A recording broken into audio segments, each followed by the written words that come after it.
하나님께서 우리에게 주시는 말씀은 로마서 2장 1절부터 16절까지 말씀입니다. 그러므로 남을 심판하는 사람이여 그대가 누구이든지 죄가 없다고 변명할 수 없습니다.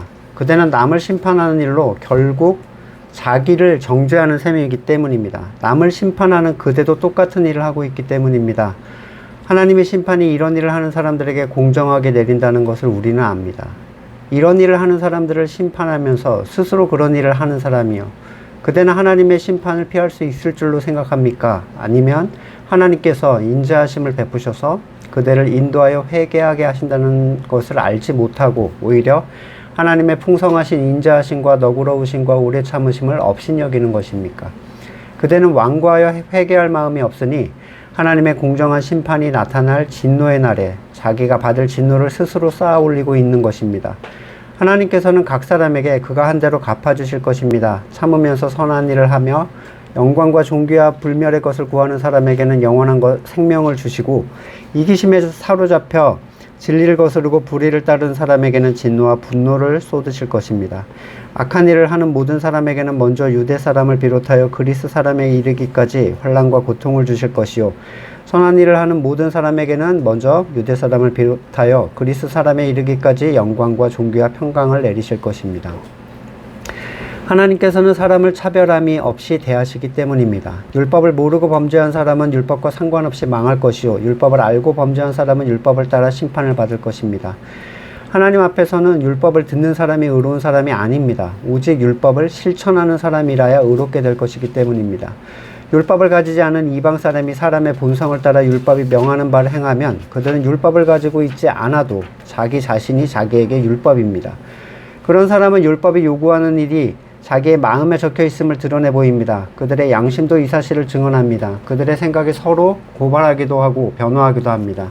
이런 일은 내가 전하는 복음대로 하나님께서 그리스도를 내세우셔서 사람들이 감추고 있는 비밀들을 심판하실 그날에 드러날 것입니다. 아멘. 네. 오늘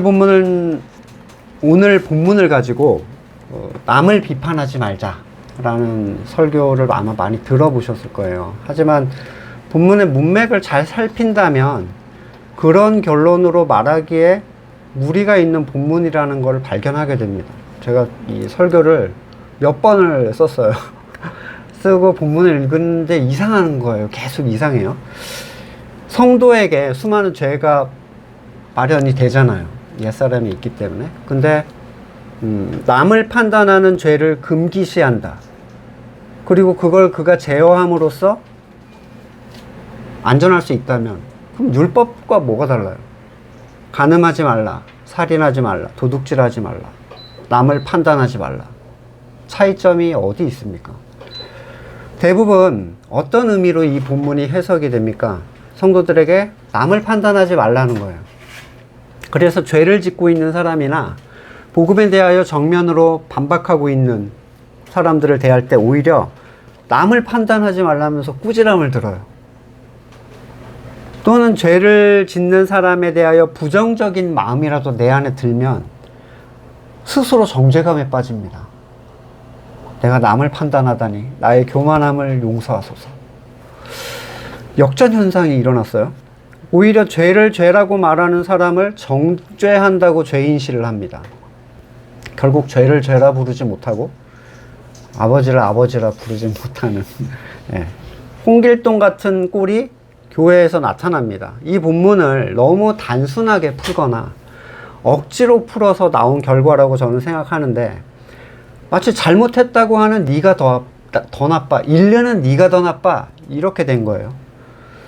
데살로니가 후서 3장 14절에 누가 이 편지에 담긴 우리의 말에 복종하지 않거든 그 사람을 특별히 조심해서 그와 사귀지 마십시오. 그리하여 그로 하여금 부끄러움을 느끼게 하십시오.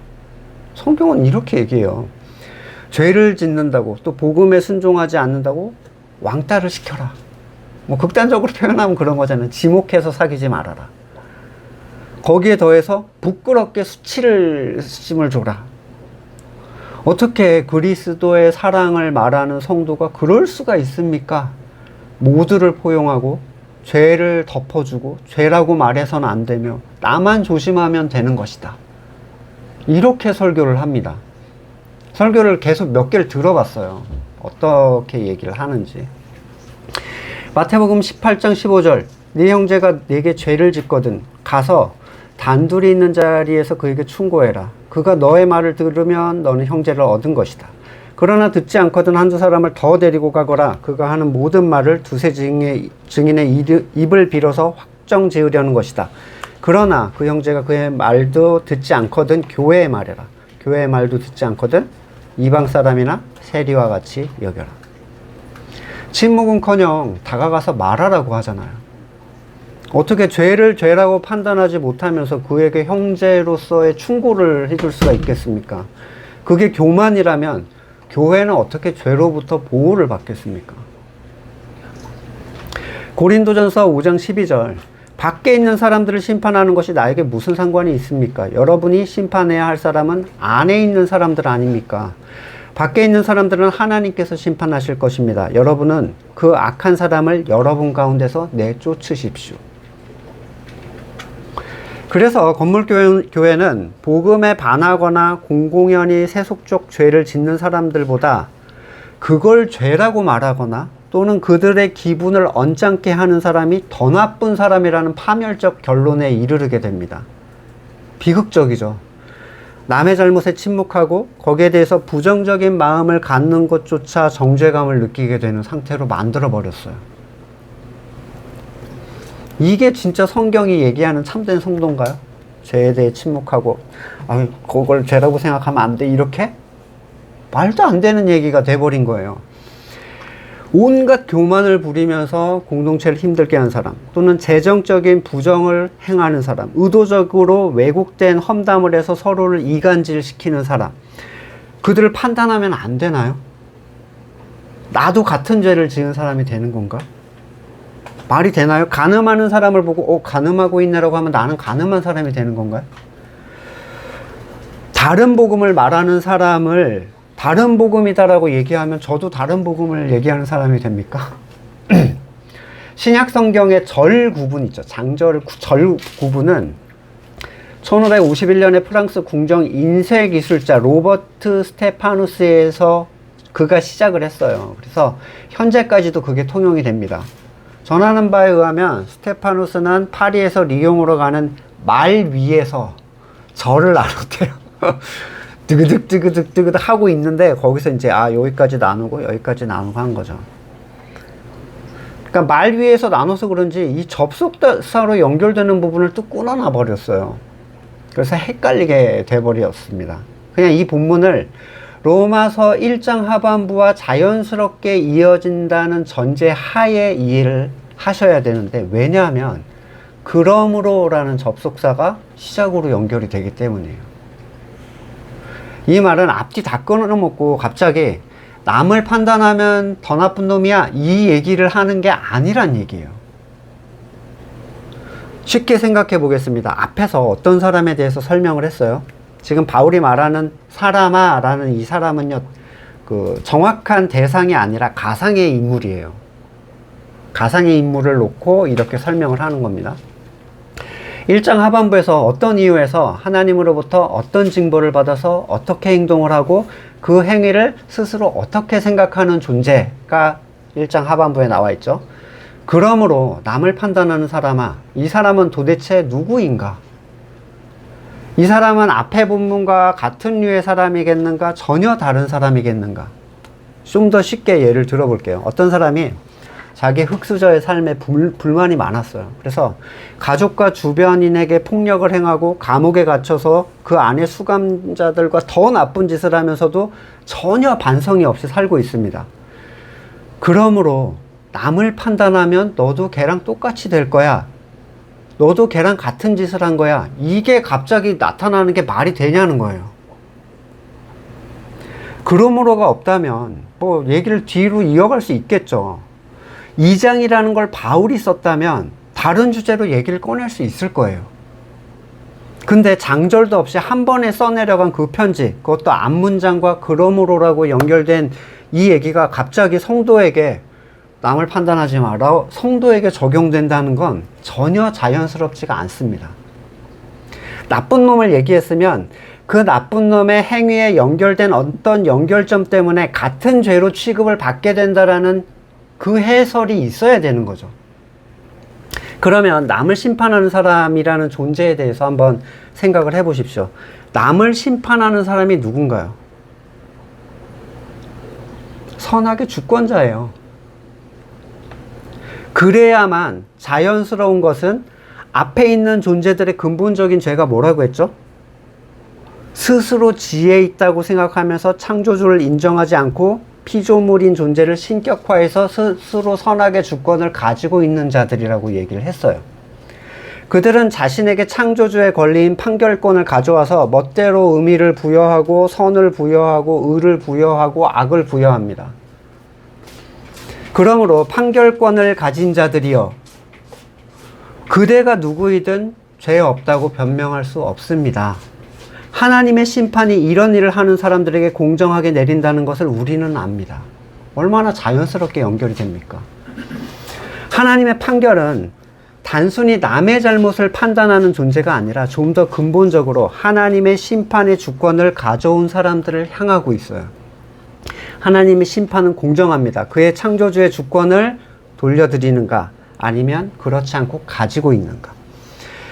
심판자들은 1장 하반부에 나오는 사람들과 같은 결을 가지고 있는데 다른 가치를 추구하는 사람들이에요. 쉽게 말해서 선악의 주권을 자기가 가지고 있다는 점에선 같아요. 근데 행위적인 측면에서는 다른 걸 추구합니다. 그들은 선악의 주권을 가져왔다는 사실이 근본적으로 자기들이 싫어하고 비난한 존재들과 동일하다는 사실을 인지하지 못하고 있는 사람들이라는 거예요. 소위 나는 저런 죄를 짓지 않는다. 그 일에 대해서 자기를 분리시키는 거듭나지 않은 사람들이 있습니다. 세상 모두가 로마서 하반부 스타일로 살아가지를 않는다는 거예요, 사실. 그 사람들은 실제로 그 행위를 하지 않기 때문에 그 일에 대해서 개거품을 물 수 있는 당당함이 있어요. 내가 비난하는 죄는 내가 싫어해. 때문에 누구보다도 그 일에 대해서 분노하는 것에 대해서 자유로워요. 우리는 정치인들의 탐욕 또는 재벌이나 기득권들의 죄에 대해서 신랄하게 비판을 하면서도 전혀 거리낌이 없을 수 있는 본질적인 이유는 우리가 그런 자리에서 그런 죄를 지을 상황이 전혀 주어지지 않을 걸 우리도 알아요. 그렇죠? 정권을 잡아서 뭘 어떻게 하고 이런 거 우리랑 관계 없잖아요. 물론 뭐 영상을 보시는 분 중에 관계가 있으신 분도 있을 수 있지만, 자, 우리는 상황적으로 좀 다른 죄를 지을 뿐이에요. 하지만 우리에게 그들이 짓는 죄를 지을 능력의 가시권이 생기면 나도 조금만 더 하면 가능하겠는데? 이런 정도가 되면 날카롭던 비난이 무뎌지기 시작합니다. 나도 그 범주에 들어갈 수 있으니까. 선자리가 달라지면 풍경도 달라지는 법이라고 했죠. 내가 짓지 않는 죄에 대해 상대를 비난하는 것이 세상에서는 자연스러워요. 나 안 지었어, 그 죄. 그러면 막 할 수 있어요. 어떻게 인간이 저럴 수 있냐? 저 짐승 같은 놈들. 그러한 정죄를 하면서 자신이 그 죄에서 멀다라는 일종의 희열을 느끼기도 합니다. 나는 그들과 같지 않다라는 것에 대해서 분노를 통해서 선을 긋고 스스로 의로움을 느끼는 것이에요. 최소한 내가 욕하는 그들의 범주에 나는 들지 않는다. 누가복음 18장 11절에 바리새파 사람은 서서 혼잣말로 이렇게 기도했다. 하나님 감사합니다. 나는 남의 것을 빼앗는 자나 불의한 자, 간음하는 자와 같은 다른 사람들과 같지 않으며 더구나 이 세리와는 같지 않습니다. 실제로 세리와 같은 일을 하지 않았어요. 나는 일에 2번씩 금식하고 내 소득의 모든 소득의 11조를 바칩니다. 그는 나는 저런 자들과 같지 않다라는 희열을 느끼면서 기도하고 있는 거예요. 기도 중에. 오늘 본문에서 바울은 이러한 사람들에게 남을 판단하면서 너도 똑같은 일을 하고 있다 하면서 다시 그를 정죄하는데, 예를 들어 나는 저 세리처럼 나라를 배신하고 로마의 앞잡이가 아니라고 하면서도 똑같은 일을 하고 있다는 얘기를 하는 거예요. 어느 부분에서 똑같죠? 선악의 주권을 가지고 있다는 점에서 똑같다는 거예요. 너나 쟤나. 3절에서 이런 일을 하는 사람들을 심판하면서 스스로 그런 일을 하는 사람, 바로 1장 하반부의 사람과 2장 초반부의 사람이 똑같이 자기 선악의 주권에 의해서 그런 행동들을 한다는 거예요. 근데 결과물은 달라 보이지만 뿌리가 같다는 거예요. 세상에서는 보편적이거나 사회 도덕적 선을 따르는 사람들을 긍정적으로 보죠. 그들에게 선함이 있고 그들이 사후에 좋은 곳에 가게 될 것이라는 기대가 있습니다. 쉽게 말해 1장 하반부의 사람들은 세상에서도 귀신은 뭐하나, 저놈은 빨리 지옥에 가게 될, 죽음은 지옥행이야, 이렇게 얘기하지만 2장 초반부의 사람들은 그런 행동과 전혀 상관이 없는, 또는 그런 삶과 거리가 멀고 스스로 그런 삶을 불편해하며 비난하는 사람들이에요. 근데 성경은 그거나 똑같은 근원에서 있다라고 얘기를 하고 있는 겁니다. 그들을 향한 하나님의 시선은 어차피 자기 선악의 주권의 삶을, 주권을 따라 택한 삶을 살고 있다는 것에서 전혀 차이가 없는 똑같은 종류의 사람이라는 걸 말하는 거지, 성도들에게 야 남을 판단하지 마라 이 얘기를 하는 게 전혀 아니라는 거예요. 근데 왜 로마서를 해석함에 있어서 성도들에게 남을 판단하지 말자라는 결론으로 이 본문을 바라보게 될까요? 세상의 선을 부정할 수 있는 힘이 그들에게 없기 때문이에요. 이걸 부정하면 기존에 추구해왔던 모든 게 다 무너져요. 남을 판단하는 그 행위도 하나님의 내버려두심의 결과라는 얘기인데, 마치 나쁜 짓을 하지 않음으로써 구원을 받자는 식의 결과를 도출해내고 있습니다. 내버려 두신 사람들은 자기의 선을 따라서 세상에서 나쁜 짓을 하든, 그걸 피하면서 그런 자들을 비난하는 쪽으로 자기의 선을 선택하든 어차피 똑같은 심판의 자리에 간다는 것이 이 본문이 얘기하고 있는 거예요. 그들은 심판을 피할 수 없다. 왜냐하면 똑같은 행동을 하고 있기 때문에. 이것은 죄에 대한 성경적인 정의가 서지 않으면 절대로 받아들일 수 없는 얘기입니다. 심지어 천주교는 지금도 양심에 따라 살면 종교를 가지지 않아도 구원을 받을 수 있다, 이렇게 얘기를 해요. 그 사람의 양심은 자기 선악의 기준이 돼요. 그리고 그것은 이미 하나님의 버려두심의 결과물로서 나타나는데, 마치 선행을 쌓으면 성경적 구원, 성경에서 말하는 천국에 갈 수 있다라고 얘기를 합니다. 4절에서는 회개는 스스로 돌이키는 게 아니라 하나님의 인자하심, 은혜의 결과물이라는 걸 얘기하고 있어요. 근데 이 사람은 그걸 알지 못하고 자기 선악의 주권에 따라 악이라고 여겨지는 걸 스스로 제어함으로써 자신과 상대를 분리하려고 합니다. 나는 저런 존재가 아니야. 나는 하나님 앞에 나설 수 있어. 하나님의 심판은 이런 일을 하는 사람, 풀어서 말하면 자기 선악의 주도권을 따라 사는 사람에게 공정하게 내린다는 것을 그 일에서 벗어난 거듭난 사람들은 압니다. 그 얘기예요. 소위 세상적 선한 삶을 선하게 여기는 사람들은 하나님의 은혜와 돌이키게 하심을 업신여기는 마음을 가진 자라는 거죠. 그것을 자신이 주관해서 살아낼 수 있다라고 여겨요. 또 선한 것으로 인정받을 수 있다고 여겨요. 착하게 살면. 그런 까닭에 5절에서 그대는 완고하여 회개할 마음이 없다. 자기가 받을 심판을 스스로 쌓아 올리고 있다라고 얘기합니다. 자기가 선하다고 생각하는 걸 왜 돌이키겠어요? 다 부정돼 버리는데. 그러면 성도에게 있어서 진짜 관심은 자기 선에 있어야 됩니다. 세상에 속한 사람들도 자기의 악의 기준에 자기가 적용이 되면 불편해요. 괴로워하죠. 밖에서 타인에게 함부로 대하는 사람도 집에서 자기 자식은 끔찍하게 챙길 수 있습니다. 자기 자식을 함부로 대하는 사람도 자기 자신은 끔찍하게 사랑해요. 세상에 속한 사람은 누구도 자기의 선을 의심하지 않습니다. 착하게 살든 악하게 살든 그건 중요하지 않아요. 내가 선하다고 생각하면 고쳐야 될 이유가 없죠. 설령 그 대상이 신이라고 해도 악하다고 평을 받아서 안 된다고 생각합니다. 내 이 선을.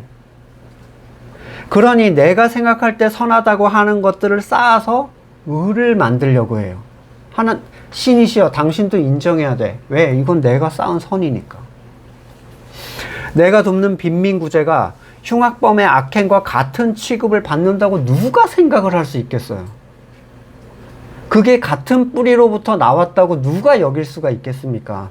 내가 희생하는 자녀에 대한 사랑이 자녀를 학대하는 것과 다를 바 없이 자기 선악의 기준이라고 누가 얘기를 할 수 있겠어요?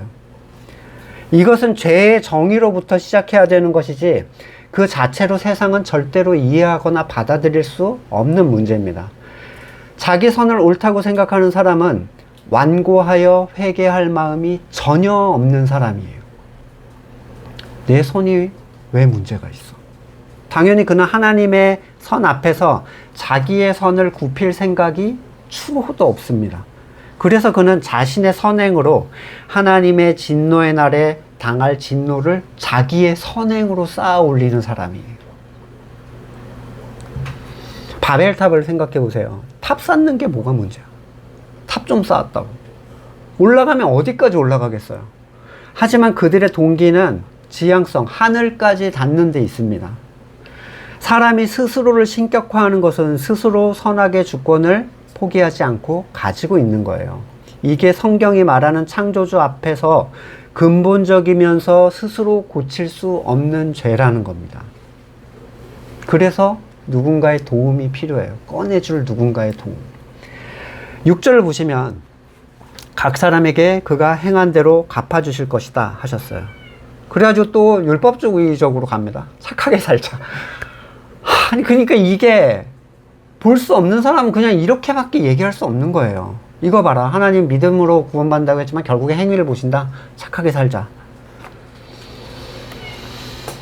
그러면 여기서 말하는 행한 대로라는 의미는 1장 하반부에서 나오는 하나님의 진노의 결과물을 행하는 것이나 2장 초반부에서 나오는 그런 행위를 거부하며 착하게 사는 것이나 같은 부류가 되는 것이기 때문에 결국 건물교회에서 우리를 착하게 살자고 하거나 남을 비난하지 말자는 결론은 그냥 엉뚱한 결론이 됩니다.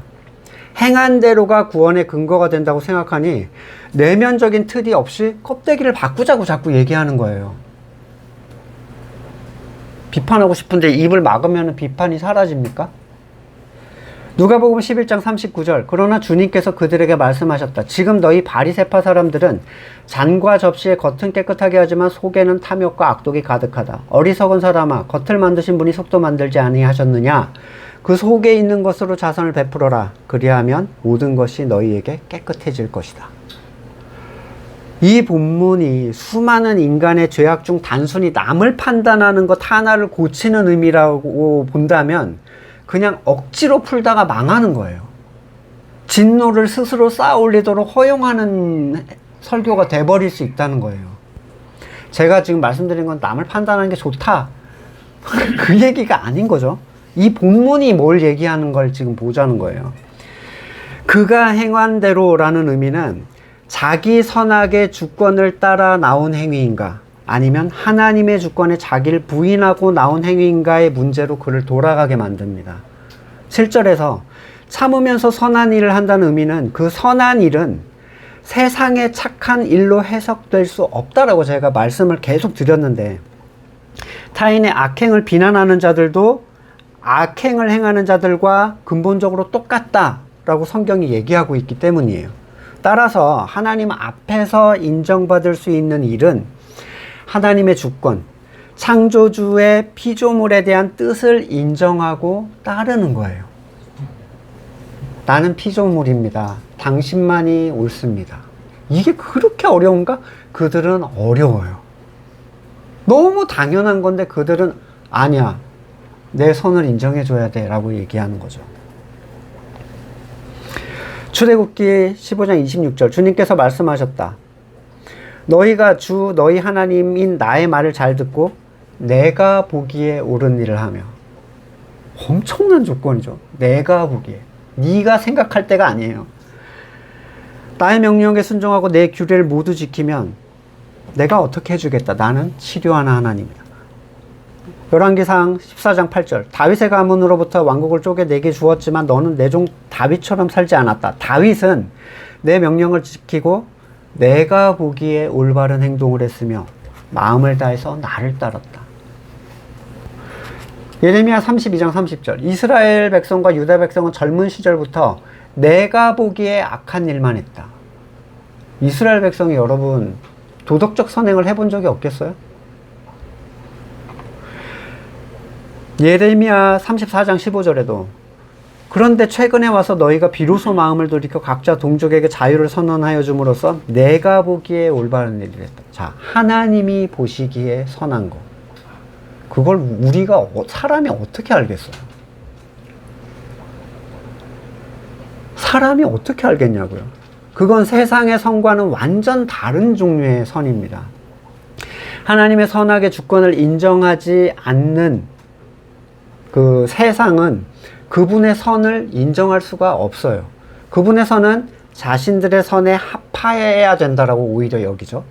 내 선이 너무 옳기 때문에 더 완고해져. 그들은 더 나아가서 하나님이 자기의 선을 인정해 줘야 된다고 생각을 합니다. 그래서 온갖 자기의 선을 기도해요. 들어달라고. 당당한 거예요. 선이기 때문에. 합심으로 간구합니다. 자랑하고 간증하고 이런저런 일을 교회에 만들어 놓고 그게 선하다고 그것으로 자기의 의를 쌓아가죠. 정작 오직 믿음으로만 의를 얻는다는 성경의 말씀, 보내신 분을 믿는 것이 하나님의 일이라는 걸 거부해요. 세상은 하나님의 주권을 인정하는 사람들을 미워하니 그 일에는 당연히 인내가 필요하겠죠.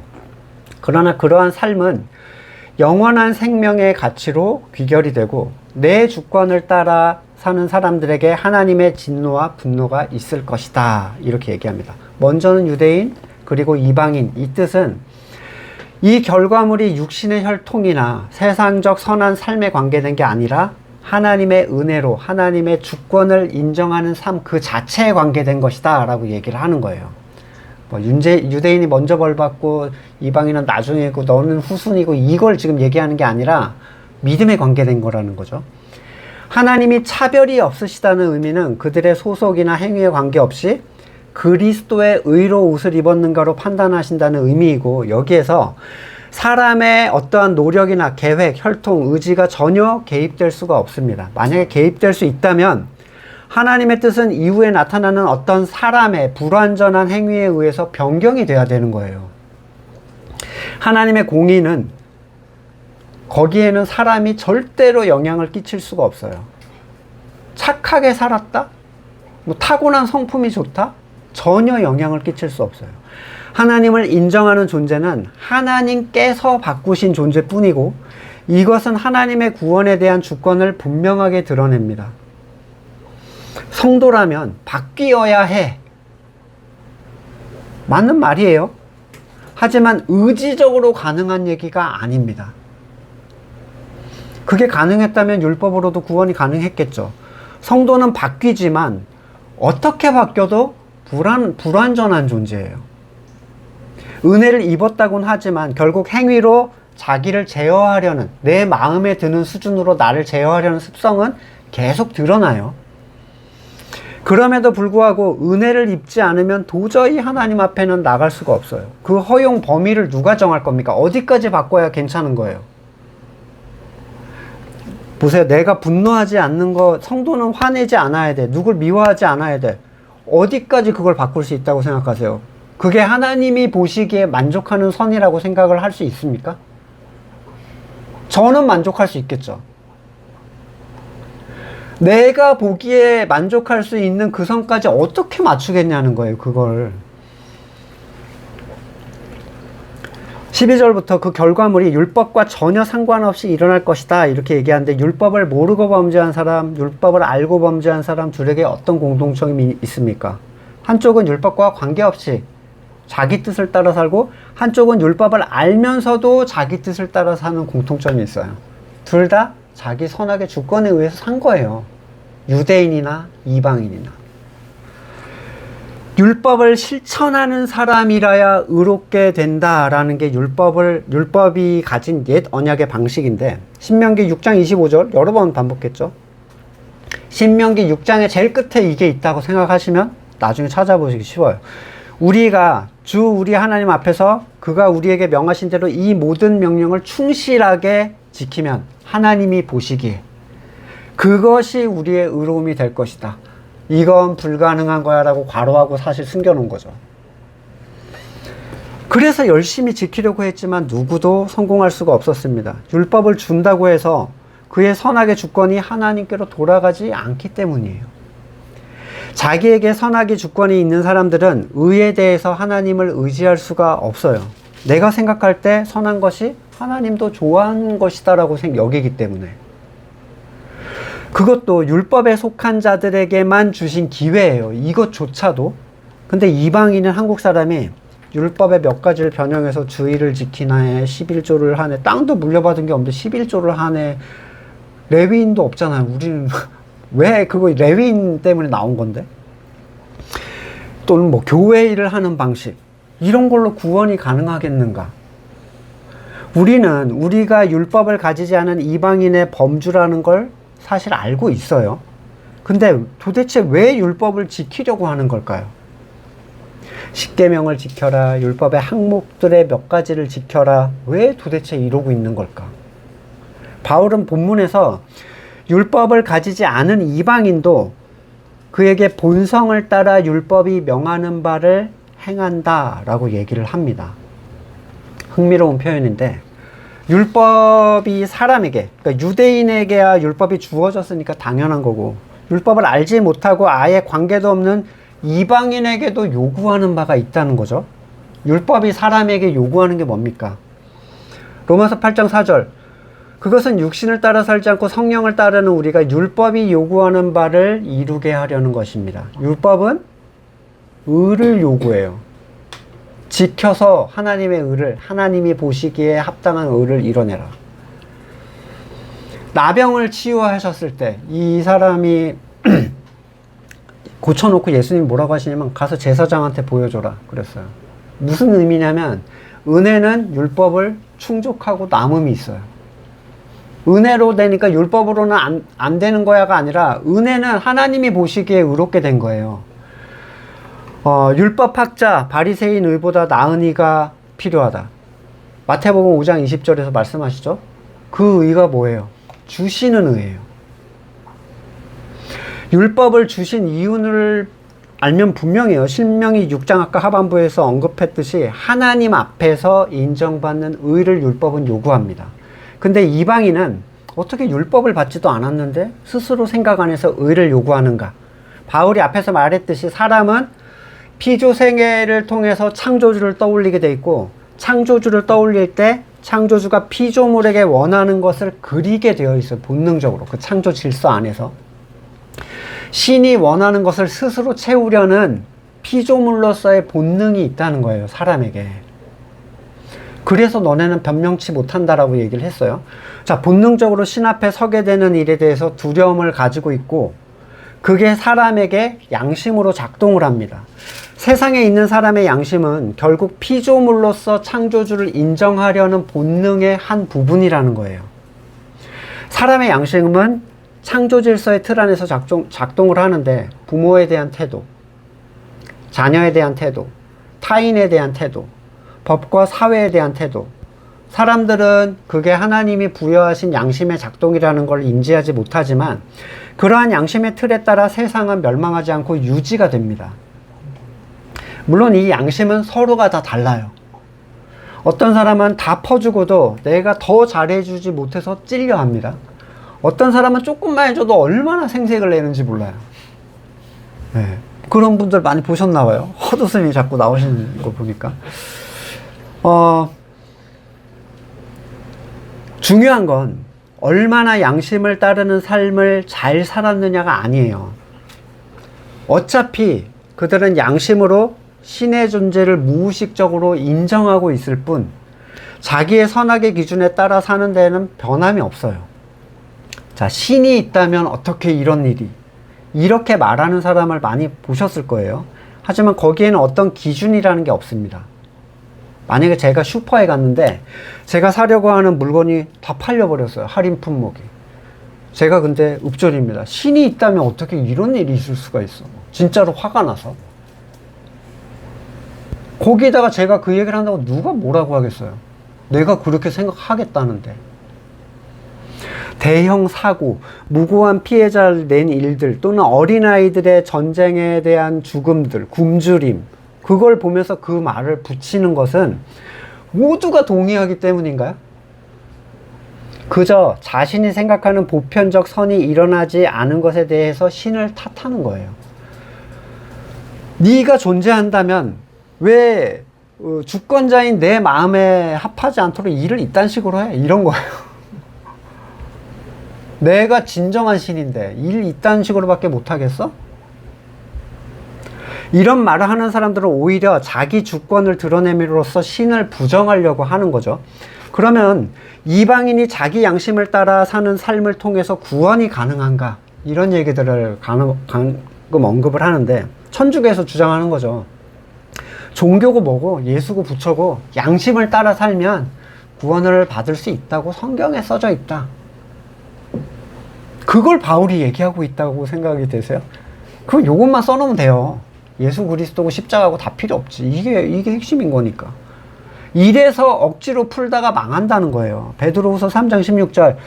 바울은 모든 편지에 이것을 두고 말했는데 그 가운데 알기 어려운 것이 덜어있어 무식하거나 믿음이 굳세지 못한 사람은 다른 성경을 잘못 해석하듯 그걸 잘못 해석해서 마침내 스스로 파멸에 이르고 말 것입니다. 그러므로 사랑하는 여러분은 이 사실을 미리 알고 불의한 자들의 유혹에 휩쓸려 자기 확신을 잃는 일이 없도록 주의하십시오.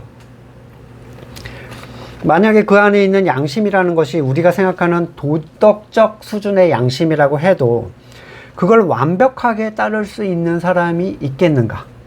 불가능하죠. 성도의 영적 양심을 따르는 삶이 신앙생활이다 라고 말씀을 드렸어요. 전에.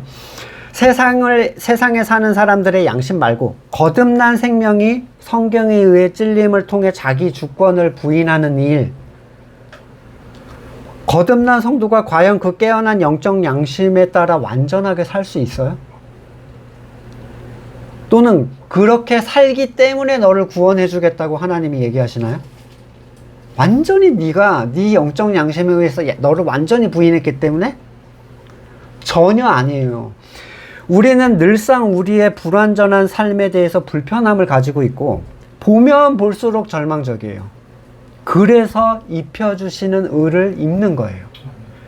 그런데 성경에 따른 영적 양심도 아니고 그 찔림도 아니고 자기들의 삶, 내가 내 삶의 주인이라는 그 존재들의 본능적으로 가진 세상적 양심을 통해서 완벽하게 살아낼 수 있겠냐는 거예요.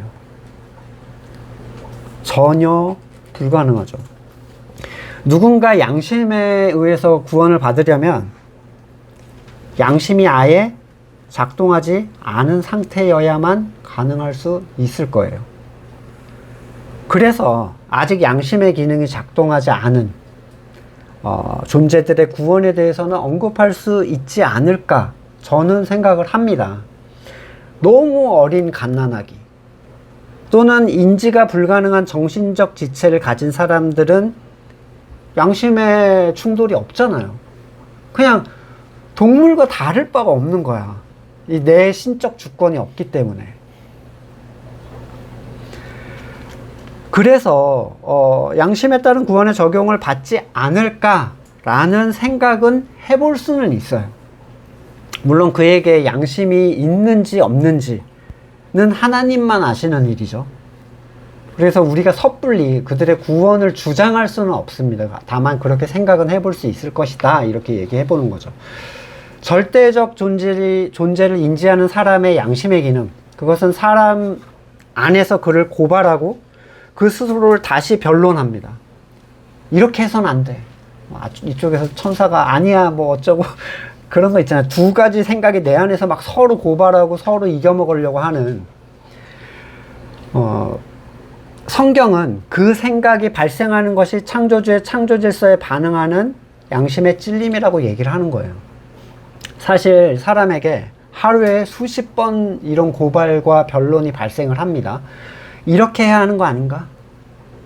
누구도 그 얘기하지 않지만 그 안에서 계속 뭔가 작동하고 있어요. 그게 너에게 심판의 근거가 될 거야. 예수 그리스도를 알고 모르고 그건 상관이 없어. 이 사람들이 이타적이고 희생적인 삶을 살든 자기만을 위해 해를 끼치며 멋대로 살든 그게 중요한 게 아니다라는 거예요. 그는 그 안에 있는 양심의 소리와 그것에 대한 선택에 의해서 변명을 할 수 없습니다. 16절에 이런 일은 내가 전하는 복음대로 하나님께서 그리스도를 내세우셔서 사람들이 감추고 있는 비밀을 심판하실 그날에 드러낼 것입니다. 자, 세상에 속한 사람들에게는 심판할 날에 드러나죠. 근데 성도에게는 이 감추어 있는 비밀들이 살아있는 동안에 드러납니다. 그래서 자기 부인이 필요하다는 거예요.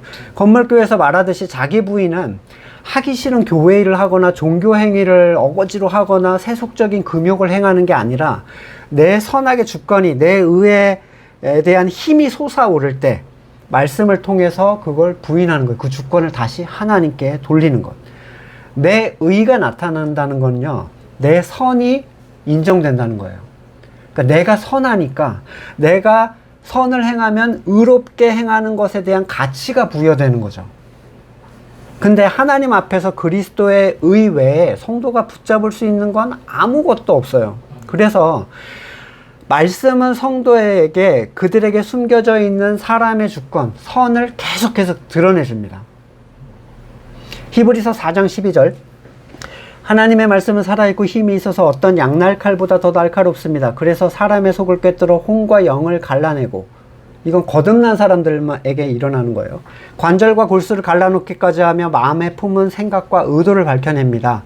하나님 앞에서 아무 피조물도 숨겨진 것이 없고 모든 것이 그 눈앞에 벌거숭이로 드러나 있습니다. 우리는 그 앞에서 모든 것을 드러내 놓아야 합니다. 드러내 놓는 게 할 수 있는 거예요, 사실은. 말씀 앞에 나를 꺼내 놓는 거. 마치 제사를 드리는 자가 제물을 가져다가 다 앞에 꺼내 놓고 다 가르고 막 다 하잖아요. 하나님 앞에서 아무것도 감출 수가 없습니다. 모든 것이 빛이시고 그림자도 없으신 분 앞에 내가 생각해도 걸림투성이인 우리가 두렵고 떨리는 마음으로 서야 돼요. 그 누구도 자기 문제를 완전히 처리한 다음에 설 수 없어요. 또 그렇게 해야만 한다면 성도에게는 하나님 앞에 서는 게 세상보다 더 공포겠죠. 왜냐면 우리는 알고 있어, 뭐가 죄인지. 더 무서울 거 아니에요. 모든 것이 조금도 감추이지 못하고 드러난다는 건 기정사실인데, 그래서 14절에 뭐라고 합니까? 그러나 우리에게는 하늘에 올라가 계신 위대한 대제사장이신 하나님의 아들 예수가 계십니다. 그러므로 우리의 신앙 고백을 굳게 지키십시다. 대제사장이신 예수가 계신데 뭘 하고 있죠? 속죄에 대한 의식의 정점에 계신 분이잖아요. 그래서 뭐라고 합니까? 신앙 고백을 굳게 지키자. 신앙 고백이 뭔가요? 오직 주신 의를 통해서만 의를 얻는다. 그분의 손길을 통해서만 의를 얻는다. 오직 믿음으로만 하나님의 의가 드러난다는 고백. 내 삶은 항상 불완전하며 모순 덩어리로 보일지라도 우리를 덮고 있는 것은 우리의 행위가 아니라 그리스도의 피뿐입니다. 오늘 본문은 진노에 속하여 악을 행하는 자들과 진노에 속하여 악을 판단하는 자들에 대해서 동일한 심판을 받게 될 것임을 분명하게 선언을 하고 있어요. 행여라도 이 본문을 남욕하지 말고 너나 잘해라, 이런 식의 해석으로 두는 건 안타까운 일입니다. 선에 대한 언급이 없으면 이 본문을 못 보고 있는 거예요. 세상의 악도, 세상의 선도 하나님의 심판 아래에 있을 뿐임을 드러내고 있어요. 그리고 다음 본문에서 이제 옛 언약에 속한 자들의 얘기로 넘어가게 됩니다. 우리는 본능적으로 세상의 선에 대해서 의의 가치를 부여하려는 특성이 있어요. 습성이죠, 습성. 그리고 그건 참 자연스럽게 속아 넘어가기 쉬운 일들입니다. 그러나 모든 사람의 의와 선이 하나님을 대적하는 결과물임을 기억하셔야 돼요. 내버려 두심의 결과물. 진짜 신앙인의 길이 무엇인지 깊이 고민해 볼 수 있는, 그리고 죄가 무엇인지 고민해 볼 수 있는 시간이 되시기를 소망합니다. 말씀을 놓고 같이 기도하시고 제가 기도하고 마치겠습니다.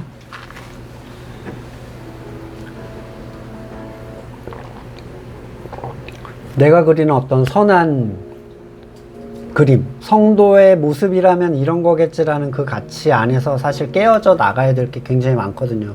그게 내 선의 가치가 되면 의지적으로 내가 그걸 만들어내려고 하겠죠. 근데 우리는 무능합니다. 그리고 우리를 바꿔주시는 분은 그분이에요. 그때 흘러나오는 그 가치를 누릴 수 있기를 위해서 기도하겠습니다. 스스로 선하다고 생각하는 것들로 의를 쌓아 올리며 하나님 앞에 자랑하려고 했던 우리의 무지를 고백합니다. 살아계신 하나님의 말씀으로 우리의 혼과 영을 나누어 주시고 마음의 숨은 생각을 판단하여 주셔서 상한 심령이 하나님께 올려지도록 살아있는 제사를 드리도록 은혜를 베풀어 주시옵소서. 지금은 우리 구주 예수 그리스도의 은혜와 하나님의 사랑과 성령의 교제케 하심이 살아있는 제사를 드리기를 소망하는 성도들과 그의 삶의 자리 가운데 지금으로부터 영원까지 함께 하시기를 간절히 축원드립니다. 아멘.